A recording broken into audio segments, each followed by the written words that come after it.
우리는 지금 아브라함의 생애를 생각하고 있잖아요. 아브라함을 75세 하나님이 부르셔서 이제 115세에 아들을 드리는 마지막 테스트를 하는 언약학교에 하나님이 집어넣으십니다. 계속 지금 언약학교에서 하나님 훈련을 시키고 있어요. 오늘도 그 훈련 과정 가운데 하나입니다. 지난주에 우리 생각한 창세기 17장은 언약학교 훈련 가운데 네가 하나님의 언약을 진짜 붙잡아라. 어느 정도로요? 네 몸에다가 네 살에다가 아예 언약을 새겨 넣어라. 그게 할례 언약이에요. 절대 언약을 잊지 않도록 하나님 반드시 언약을 성취하시니까요. 그래서 할례 언약을 행하십니다. 그것이 지난주에 생각한 창세기 17장입니다. 그러니까 우리말로 하면 하나님의 복음, 언약을 아예 마음판에 각인시키고 뿌리를 딱 내리고 완전 체질화시키라 그 말이에요. 하나님은 그렇게 하셨습니다. 이 이후에 아브라함의 신앙이 많이 성숙한 것 같아요. 이제 이때 아브라함의 나이가 오늘 생각할 때 이때 나이는 99세거든요. 벌써 20한4년이 흘렸잖아요. 굉장히 신앙이 성숙해집니다. 오늘 이 아브라함의 하나님은 사람의 모습을 입고 하나님이 아브라함을 찾아오셨어요. 사람 모습을 입고 우리 육신으로 하나님을 봐버리면 우리는 녹아져 버립니다. 하나님이 사람의 몸을 입고 이 땅에 오셔서 하나님의 뜻을, 하나님의 말씀을 전달하는 것을 신학적인 용어로 의인계시라, 한자말로 아주 어려운 한자말로 써놨죠. 의자가 헤아릴 어자요, 본떠다, 흉내내다, 모방하다. 하나님의 사람의 모양을 입으시고 의인. 그 다음에 개자는 무슨 개자요? 열개자, 가르치다, 인도하다 그런 뜻이죠. 시자는 무슨 시자요? 보일 시자, 하나님의 뜻을 보여주셨다.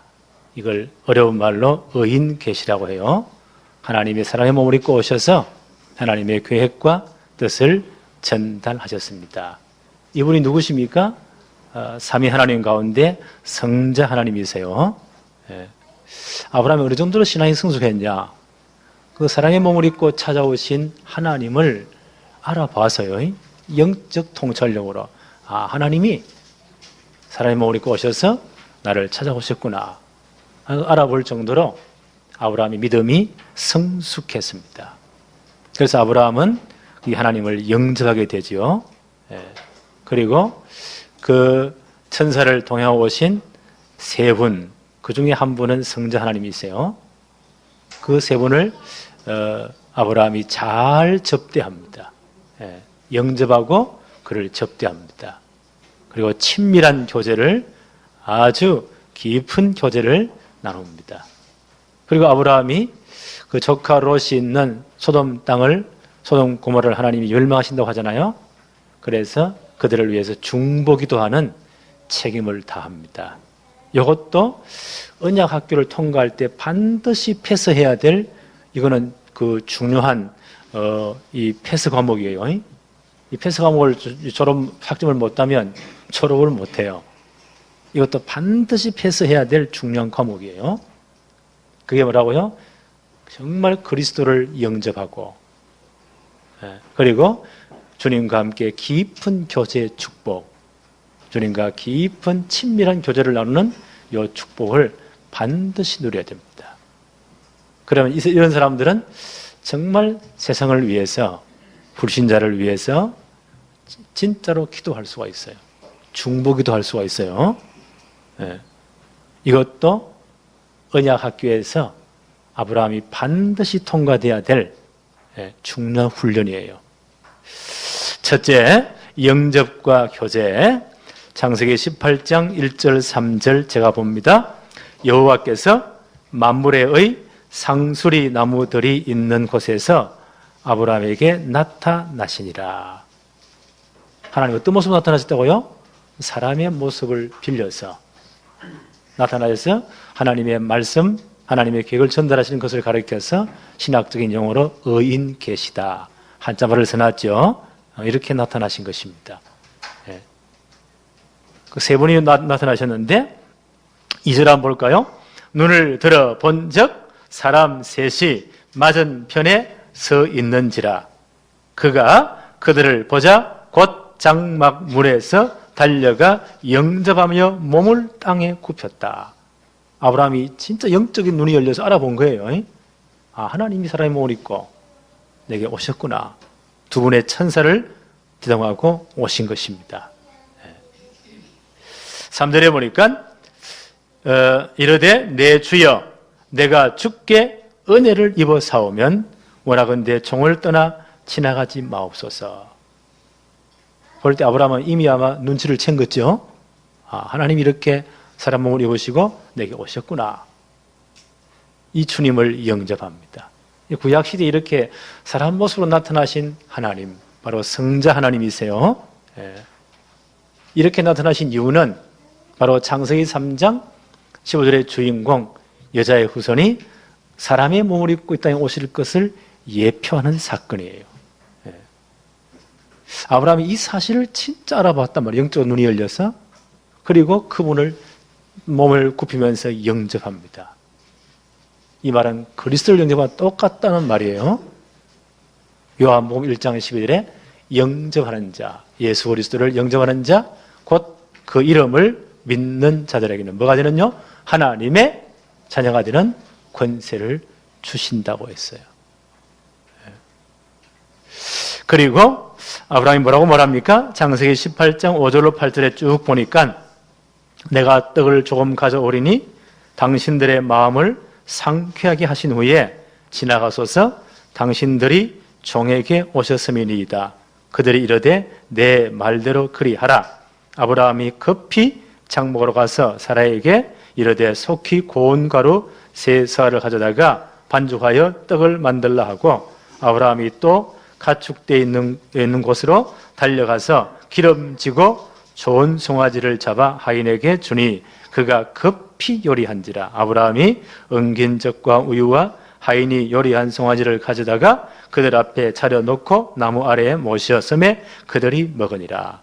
서로 먹고 교제하는 그 축복을 누립니다. 이것은요, 요한계시록 3장 20절에 주님 뭐라고 말씀하시죠? 볼지어다 내가 문 밖에 서서 두드린다. 누구든지 마문을 열면 내가 그에게로 들어가서 그는 나로 더불어 나는 그로 더불어 먹고 마시리라. 깊은 영적인 교제를 할 것이다. 아브라함이 이 축복을 누린 겁니다. 그래서 신앙생활은 단순해요. 정말 예수님이 그리스도이심을 정말 우리가 믿고 그분을 영접해 하나님의 자녀가 되어야 돼요. 영접하는 자, 곧 그 이름을 믿는 자들에게는 하나님의 자녀가 되는 권세가 주어집니다. 그렇죠? 우리는 예수 그리스도를 주로 영접해서 하나님 자녀가 되었어요. 신분이 완전 바뀌었어요. 그럼 주님이 이제 내 마음 중심에 성령으로 나와 함께 하십니다. 그 주님이 내 모든 삶에 함께 하시며 나와 더불어 먹고 마시겠다. 그 영적으로 친밀한 교제를 하겠다 그 말이에요. 이 축복이 정말 누려져야 됩니다. 이것을 신앙생활이라고 합니다. 주님이 성령으로 우리와 함께 하시면서 우리의 모든 삶에 함께 하시고 역사하십니다. 그렇잖아요? 이것을 성령의 내주, 성령의 인도라고 해요. 이 축복이 정말로 누려지기를 바랍니다. 네. 오늘 의인 계시하신 하나님께서 찾아오셔서 아브라함이 굉장히 기쁜 소식을 전달합니다. 18장 9절 10절을 볼까요? 그들이 아브라함에게 이르되 내 아내 사라가 어디 있느냐? 대답하되 장막에 있나이다. 그가 이르되 내년 이맘때에 내가 반드시 내게 돌아오리니 내 아내 사라에게 아들이 있으리라 하시니 사라가 그 뒤 장막문에서 들었더라. 굉장히 기쁜 소식을. 아브라함이 75세 때 부름받을 때 하신 약속이잖아요. 반드시 네 씨를 통해서 창세기 3장 15절 그 메시아 계보를 있게 하겠다. 내 씨로 말미암아 천하 만민이 복을 받겠다.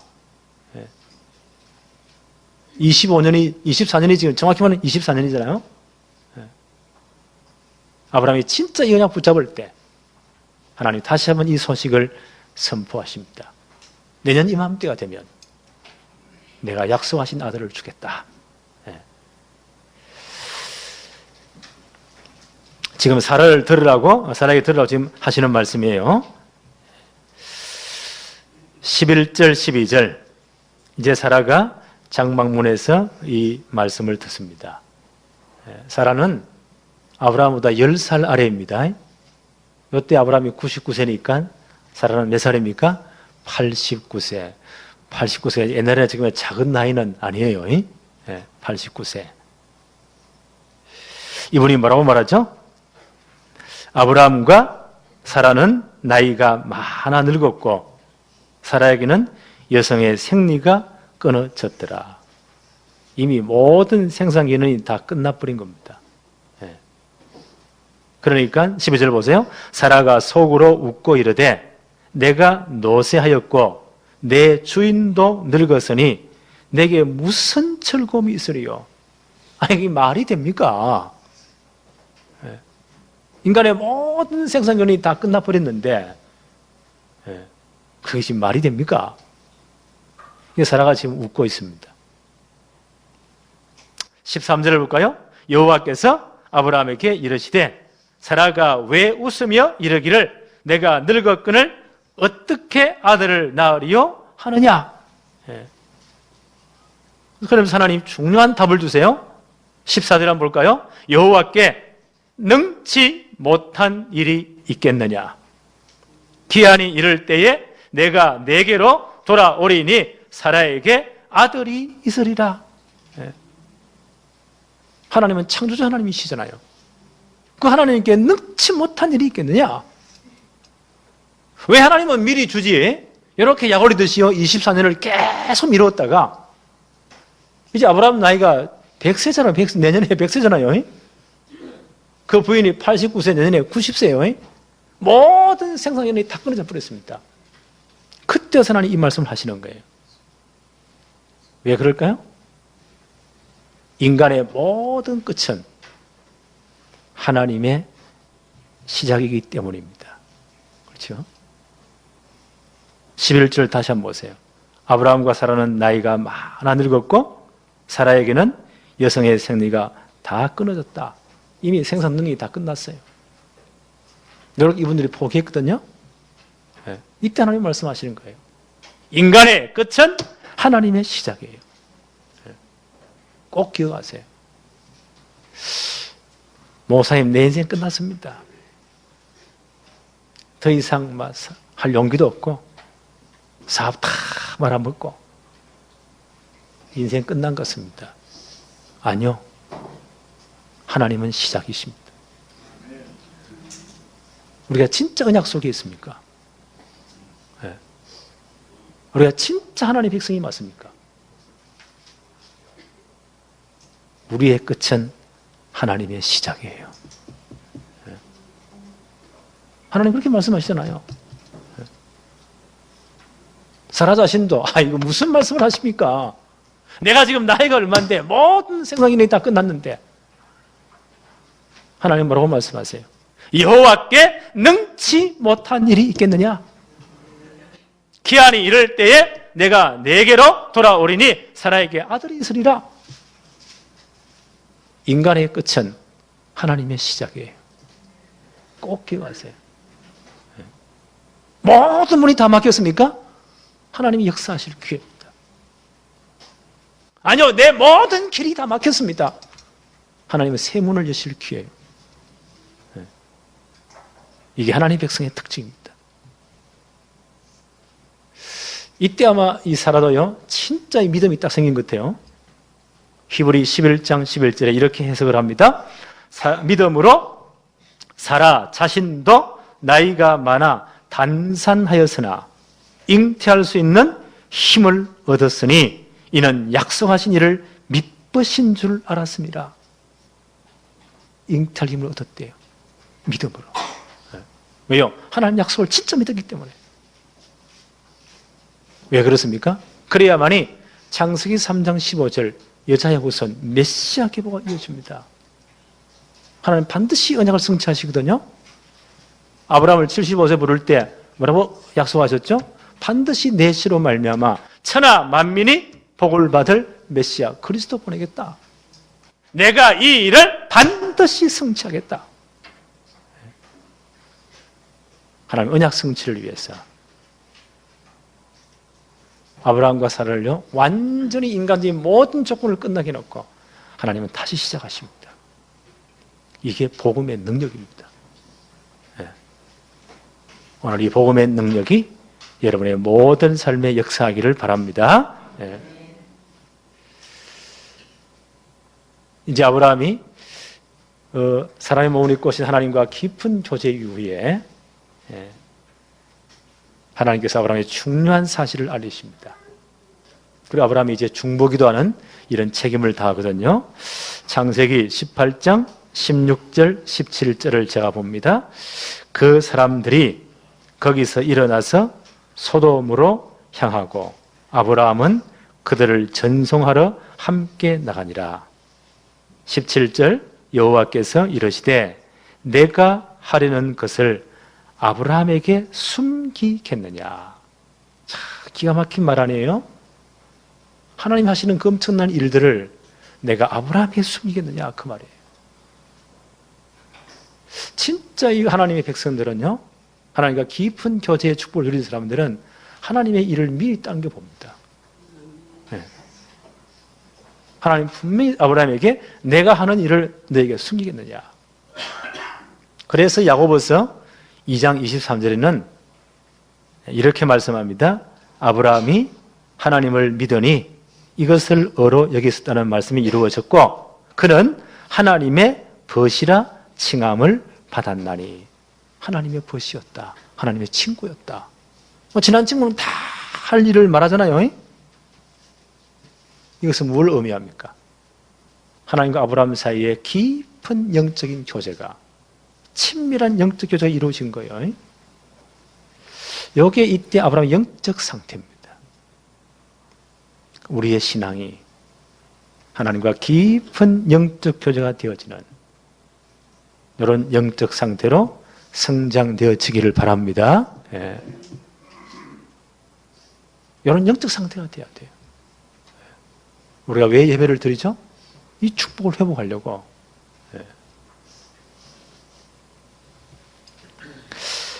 18절, 19절을 계속 제가 봅니다. 아브라함은 강대한 나라가 되고 천하 만민은 그로 말미암아 복을 받게 될 것이 아니냐. 아브라함을 실어오실 메시아를 통해 이 축복이 이루어진다는 거죠. 19절에 내가 그로 그 자식과 권속에게 명하여 여호와의 도를 지켜 의와 공도를 행하게 하려고 그를 택하였나니 이는 나 여호와가 아브라함에게 대하여 말한 일을 이루려 함이니라. 그 일이 뭐예요? 창세기 3장 15절의 주인공 그리스도를 그 시로에 보내시는 거예요. 그리고 복음은 완성돼야 돼요. 이 복음은 땅 끝까지 모든 족속에 전거돼야 돼요. 하나님은 이 언약을 반드시 이루시겠다. 그래서 아브라함과 하나님과의 깊은 영적 교제가 이루어지는 거예요. 그래서 세계복음화에 참여한 우리들은 하나님과 깊은 영적 교제, 이 축복이 진짜 누려져야 됩니다. 그러면서 하나님 하신 일을 알리시죠. 20절, 21절에 보니까 내가 소돔 고모라의 죄악을 진짜 환영한지, 내가 그 소돔 고모라를 멸망하기 위해서 간다 라고 하나님의 일을 말씀하세요. 이때 아브라함이 하나님 앞에 정말 중보기도의 책임을 다합니다. 오늘 창세기 18장 22절로 32절은 아브라함의 중보기도가 나와요. 하나님 앞에서. 그 소돔에 누가 있습니까? 자기 조카 롯이 있잖아요. 그를 위해 중보기도합니다. 하나님, 만약 저 소돔성에 의인, 하나님을 진짜 아는 복음의 사람 50명이 있으면 어떻게 하시겠습니까? 그 의인 50명을 함께 멸하심이 그는 부당한 것 아닙니까? 그때 하나님 뭐라고 말씀하시죠? 내가 의인 50을 발견하면 그 성을 멸하지 않겠다는 거예요. 아브라함이 또다시 하나님 또 말하죠. 하나님 죄송합니다만 5명만 뺍시다. 그럼 몇 명이요? 의인 45명을 발견하시면 어떻게 하시겠습니까? 멸하지 않겠다. 하나님 계속 기도하는 거예요. 그럼 10명 더, 그 5명 더 뺍시다. 만약 의인 40명을 발견하면 어떻게 하겠습니까? 하나님 그래도 멸하지 않겠다. 또 기도하죠. 의인 30명을 찾으시면 어떻게 하겠습니까? 멸하지 않겠다. 아브라함 좀 미안하잖아요. 하나님 한 번 더 말하게 하십시오. 10명을 더 뺍시다. 그럼 몇 명이요? 20명 발견하면 어떻게 하시겠습니까? 멸하지 않겠다. 아브라함 진짜 미안하잖아요. 하나님 진짜 이제 마지막입니다. 10명 더 빼서 의인 10명을 발견하면 하나님 어떻게 하시겠습니까? 내가 그 의인 10명 때문에 그 성을 멸하지 않겠다. 6번 아브라함이 간절히 중보기도 합니다. 그 말은 그 성에 의인 한 사람이 없다는 거예요. 진짜 하나님의 언약을 전달할 복음을 말할 전도자가 한 사람도 없다는 거예요. 그래서 그 성이 망한 거예요. 하나님 불로 유황불로 심판하셨잖아요. 그래서 진짜 구원받은 하나님의 백성, 하나님의 자녀들, 하나님과 깊은 교제의 축복으로 영적인 사람들은 이 세상을 향한 중보기도의 책임을 감당해야 돼요. 우리 한국 크리스찬들은 이 부분이 굉장히 약해요. 우리는 나 중심은 너무 잘해요. 전부 다 내 사업, 내 교회, 내 가정, 내 새끼들 전부 다 이거지. 내 사업, 내가 건강하고 내가 잘 되고. 그거는 우리나라 사람은 너무너무 잘해요. 그런데 진짜 세상을 위해서, 다른 그리스도인을 위해서 중보기도 하는 것, 우리 한국교회는 너무 인색합니다. 진짜 인색합니다. 다른 사람을 배려하는 거 정말 우리는 인색해요. 하기가 너무 모살하기 때문에 그럴 수도 있어요. 하나님 우리 이만큼 축복하셨잖아요. 근데 우리 신앙이 성숙해져야 됩니다. 그래서 한국교회는 중보기도의 사명을, 책임을 감당해야 돼요. 에스겔 22장 30절 31절입니다. 이 땅을 위하여 성을 쌓으며 성 무너질 때를 막아서서 나로 하여금 멸하지 못하게 할 사람을 내가 그 가운데 찾다가 찾지 못하였으므로 내가 내 분노를 그들 위에 쏟으며 내 진노의 불로 멸하여 그들 행위대로 그 머리에 보응하였느니라. 하나님 이 땅을 멸하기 전에 누굴 찾으신다고요? 진짜 이 땅을 위해서 하나님의 진노를 막았을 중보기도 할 사람을 찾으신대요. 그 기도 없으니까 하나님의 그 심판이 임했다는 거예요.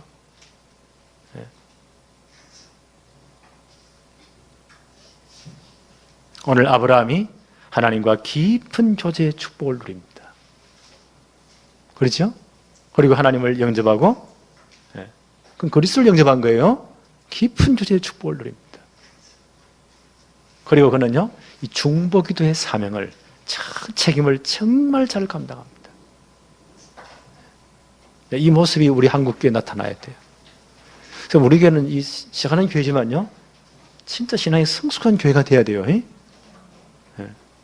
우리는 북한 지하교회 성도들과 진짜 기도해야 됩니다. 정말 기도해야 돼요. 광고 시간에 좀 말씀드리겠습니다. 중국 갔다 와서 내가 이제 보고할 것이 있는데, 광고 시간에 좀 말씀을 좀 드리겠습니다. 그들을 위해 진짜 우리는 기도해야 돼요. 우리 정지대 선교사님이 가끔 카톡으로 그 인도네시아 상황, 전체 상황들을 보고를 하거든요. 지금 이슬람들이, 급진주의자들이, 이 사람들의 소문은 뭐예요? 이 지구 전체를 알라의 신정 왕국으로 만들어야 된다. 여기에 반대하는 기독교인들은 무조건 죽여야 된다. 알라의 계명에 따르면 기독교인들을 만나면 목을 자르고 손발을 딱 끊어서 죽이라고 했어요. 그 사람들은 그 계명대로 지금 실천하는 거예요. 지난번 방글라데시의 살람 목사님에 아주 가까운 목사님 한 가정이 피살되었습니다. 비참하게 순교당하신 거예요. 지금도 살람 목사님과 로니 전도사님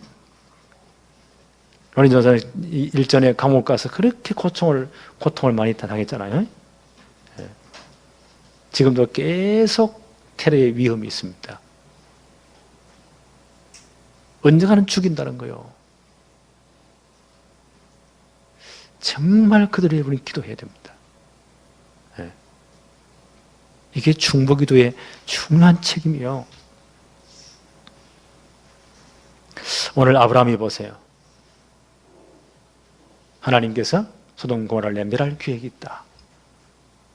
그 앞에 하나님의 발걸음을 막잖아요. 그리고 정말 중보기도 하잖아요. 출애굽기 32장에 보니까 이스라엘 백성들이 출애굽한 그 연후에 모세는 지금 하나님의 율법과 성막에 대한 설교 전문을 받기 위해서 신의 산 위에 40일 기도하잖아요. 그 40일을 못 참는 거 영적 문제 특징이 뭐냐? 너무 초급해요. 내가 성격이 너무 초급하다. 내 영적으로 약한 거예요. 이 사람들이 그래가지고 뭐요? 금송아지만 금송아지는 애굽 사람들이 섬기는 우상이에요. 이거를 만들어놓고 이게 우리 하나님이다. 이래가 난리가 나잖아요. 모세가 내려와 보니 전 백성들이 이 우상 숭배에 다 빠져가지고 하나님을 진노케 합니다. 모세가 얼마나 열이 받쳤으면요, 하나님이 직접 써주신 십계명 두 돌판을 산 아래에 던져버리잖아요. 너희들은 이 언약을 받을 만한 자격이 없는 놈들이다. 그리고 우상 숭배에 가장 앞장선 것들을 다 색출해서 싹 다 하나님 앞에 처형합니다. 하나님 뭐라고 말씀하십니까? 내가 이것들을 싹 다 죽여버리겠다. 모세 너만 살려서 하나님이 내 계획을 이루겠다는 거예요. 그때 모세가 어떻게 합니까? 하나님 앞에 그 가로막습니다. 하나님의 진노 앞에 가로 무릎 꿇고요. 하나님의 진노 앞에 가로 모세가 서서 하나님의 발걸음을 막습니다. 이렇게 기도를 해요. 출애굽기 32장 11절로 14절에 모세가 그의 하나님 여호와께 구하여 이르되 여호와여 어찌하여 그 큰 권능과 강한 손으로 애굽 땅에서 인도하여 내신 주의 백성에게 진노하시나이까? 어찌하여 애굽 사람들이 이르기를 여호와가 자기의 백성을 산에서 죽이고 지면에서 진멸하려는 악한 의도로 인도해 내었다고 말하게 하시려 하나이까? 주의 맹렬한 노를 거치시고 뜻을 돌이키사 주의 백성에게 이 화를 내리지 마옵소서. 주의 종 아브라함과 이삭과 이스라엘을 기억하소서. 주께서 그들을 위하여 주를 가르쳐 맹세하여 이르시기를 내가 너희 자손을 하늘의 별처럼 많게 하고 내가 허락한 이 온 땅을 너희 자손에게 주어 영원한 기업이 되게 하리라 하셨나이다. 여호와께서 뜻을 돌이키사 말씀하신 화를 그 백성에게 내리지 아니하시니라. 이때 모세가 보세요. 생명을 걸어 하나님 앞에요 충분기도 합니다. 하나님 이 기도를 들으시고 이스라엘을 진노하지 않으십니다. 이렇게 중보기도한 아브라함, 모세는 누구를 예표하죠?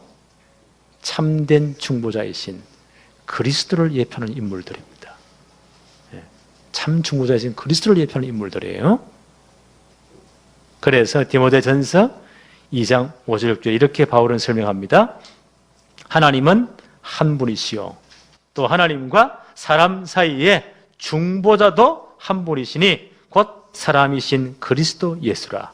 그가 모든 사람을 위하여 자기를 대속물로 주셨으니 기약이 이르러 주신 증거니라. 하나님과 원수된 우리를 화해하기 위해서, 우리를 사하기 위해서 주님이 자기 몸을 대신 내놓으십니다. 죄의 삭은 사망이잖아요. 저는 반드시 죽어야 돼요. 주님이 우리 대신 죽어주심으로 하나님과 모든 원수된 관계를 다 끊어버렸습니다. 참 중보자가 되셨습니다. 그 주님은 지금도 우리를 위해 기도하십니다. 로마서 8장 34절에 누가 정죄하리요? 죽으실 뿐 아니라 다시 살아나신 이는 그리스도 예수시니 그는 하나님 우편에 계신 자요 우리를 위하여 간구하시느니라. 지금도 우리를 위해 간구하신대요. 성령께서, 우리 주님께서요. 지금 우리를 간구하시는, 그래서 우리가 망하지 않는 거예요. 우리는 이 축복을 받은 사람들입니다. 진짜 우리 그리스도를 주로 영접했습니까? 성령이 내 마음에 내주하십니까? 우리 진짜 성령의 인도를 받습니까? 하나님과 이 영적 교제가 정말 이루어지고 있습니까? 우리 중보기도의 사명을 정말 감당해야 됩니다. 요한복음 15장 7절에 뭐라고 말씀하십니까? 너희가 내 안에, 내 말이 너희 안에 거하면 무엇이든지 원하는 대로 구하라. 무슨 말이에요? 하나님의 말씀 붙잡고 기도해라. 반드시 응답되게 되어 있습니다.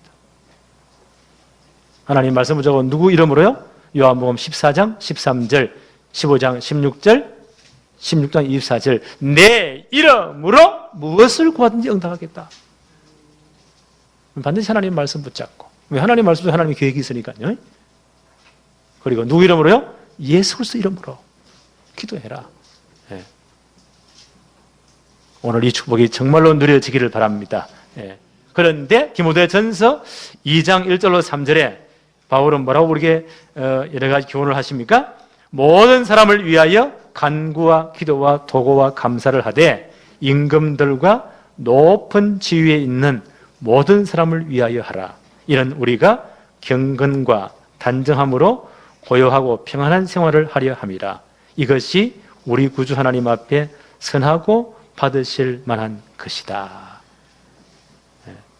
바울은 이렇게 말을 해요. 높은 지위에 있는 사람들을 위해서 기도해라. 우리 한국교회 진짜 기도해야 돼요. 무조건 사람 욕망하면 안 돼요. 진짜 기도해 줘야 돼요.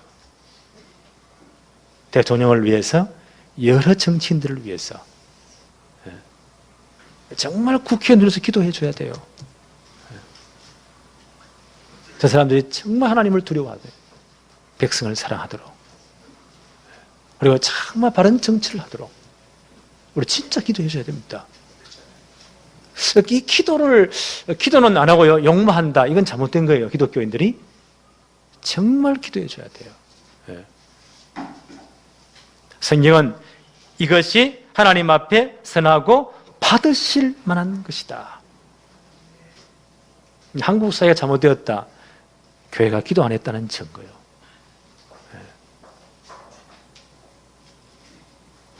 또 누구를 위해 기도하라고요? 디모데전서 2장 4절에 보니까 하나님은 모든 사람이 구원을 받으며 진리를 아는 데 이르기를 원하신다. 정말 구원받을 자들을 위해서 기도해야 돼요. 우리 주위에 누가 있다고요? 사도행전 13장 48절의 사람, 영생을 주시기로 작정된 자들. 이 사람도 진짜 기도해야 됩니다. 우리 이 중보기도의 사명 감당해야 돼요. 성경은 분명히 말합니다. 영생을 주시기로 작정된 자는 다 믿더라. 오늘 여러분 점심 식사하시면서 저 뒤에 게시판에 붙은 거 잘 보시고, 우리 렘넌트들 이 전도자 명단을 다 써놨어요. 자기 반 학급에 대해서 단면도를 딱 그려놨어요. 이 아이들 이름 다 써놨어요. 우리 이제 렘넌트들이 자기 반 학급의 아이들을 놓고 진짜 기도하면서 그 아이들 가운데 영생을 주시기로 작정된 자는 누구인가 다 지금 체크하고 있습니다. 제가 지시해서요, 학교에 갈 때 10분 전에 가라. 그 아이들 놓고 진짜 기도해라. 하루에 한 번씩. 하나님의 정확한 작정된 때에 이들이 정확한 복음을 들을 수 있도록, 그리고 그리스도를 정말 영접할 수 있도록 그 표를 다 붙여놔 놨어요. 왜요? 전 교인들이 기도해 달라고. 하나님 이거 얼마나 기뻐하실까요? 네. 우리는 다른 사람이 기도하는 너무 인색하잖아요. 전부 다 나 중심이야. 그럼 무당신하고 똑같은 거예요. 이들을 위해 진짜 기도하라고 합니다. 그래서 아마 이번 토요일 날 5월 14일이죠. 오후에 이제 우리 렘넌트들이 3월, 4월, 5월 계속 기도했잖아요. 그 중에 영생을 주시기로 작정된 친구들 다 초청을 하려고 합니다. 여기서 이제 정말 문화 행사를 하려고 해요. 그러면서 정확한 복음을 한 번은 듣도록 요 새생명 초청 잔치가 토요일 날 벌어집니다. 주님 뭐라고 말씀하시죠? 죄인 하나가 돌아오면, 주님 하신 말씀이에요. 저 하늘에서 회개할 것이 없는 의인 99명보다 한 명 돌아오는 것이 하나님의 더 큰 기쁨이래요. 그래서 천국 잔치가 벌어진대요.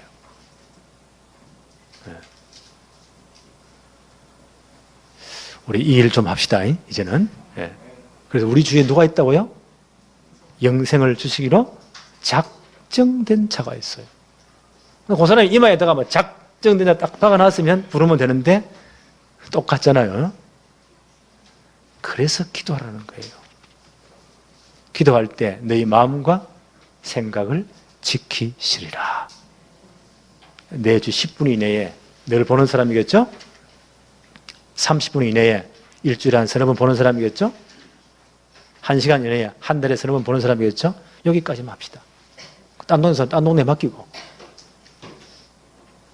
그분의 이름을 한번 다 한번 적어보세요. 그리고 진짜 한번 기도해 보라니까요. 기도할 때 내 마음에 부딪히는 사람이 있어요. 이 사람은 꼭 예수 믿어야 되는데, 이 인간이 지금 내 돈 떼먹고 도망갔지만 이게 예수 믿고 사람 되고 내 돈도 갖고 이게 하는 축복을 받아야 되는데, 이런 느끼는 사람이 있어요. 이 사람은 반드시 예수 믿어야 되는데, 이렇게 내 마음에 감동이 오는 분이 있어요. 그 사람이 영생을 주시기로 작정된 자인지도 모릅니다. 체크하세요. 진짜 기도하세요. 하나님은 정확하게 만나게 하십니다. 이걸 가지고 전도라고 합니다. 우리는 이 축복을 진짜 누려야 돼요. 이번 토요일 날 이런 중요한 축복을 기도하시고요. 우리 성도들이 이제 시간 있으면 다 오세요. 와서 어떻게 하는가를 좀 보기도 하고, 기도로 지원하기도 하고. 나는 이 축복을 우리 교회에 가장 기본적인 전도 문화로 뿌리를 딱 내리도록. 전도를 어렵게 하지 마세요. 그랬을 필요가 없어요. 내 주위에 영생을 주시기로 작정된 자가 있다는 거예요. 나는 잘 모르잖아요. 그래서 기도하라는 거예요. 내 마음에 진짜 부딪힌 사람이 있잖아요. 이름 줘놓고 진짜 하루에 한 번씩 기도해 보세요. 어떻게 역사하시는가. 이 축복이 우리 교회 주님 오는 그날까지 전대 문화가 되어지기를 바랍니다. 하나님 아버지 감사합니다. 오늘도 복된 주의 날을 허락하셔서 오늘 예배의 축복을 누리게 하시며 오늘도 말씀으로 은혜 받게 하심을 감사합니다. 한 주간 내내 하나님의 말씀이 성취되게 하옵소서. 특별히 이번 토요일 날 우리 렘넌트 중심으로 있을 새생명 초청 잔치에 하나님이 최고 영광을 받아 주옵소서. 예수님의 이름으로 기도합니다. 아멘.